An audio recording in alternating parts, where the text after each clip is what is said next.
ఆంధ్రప్రదేశ్ రాష్ట్రంలో ఎన్డీఏ సంకీర్ణ ప్రభుత్వం అధికారం చేపట్టిన తర్వాత ముఖ్యమంత్రి చంద్రబాబు నాయుడు గారికి జనసేన అధినేత పవన్ కళ్యాణ్ గారు మాత్రం పూర్తిగా బెండ్ అయిపోయారు.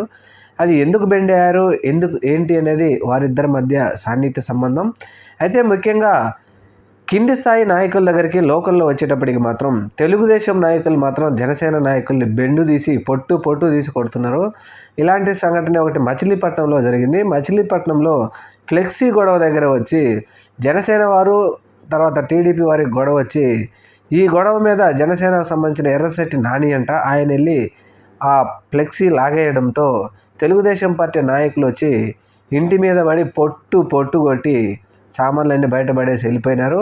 ఆ తర్వాత జనసేన వాళ్ళు వీళ్ళు కేసులు పెడితే పై స్థాయి నాయకులు వచ్చి సారీలు చెప్పించి ఇంటికి వెళ్ళిపోయిన తర్వాత మళ్ళీ వచ్చి టీడీపీ వాళ్ళు పొట్టు కొట్టి కాళ్ళకు దండం పెట్టించుకొని తెలుగుదేశం పార్టీ వారు వెళ్ళిపోయారంట.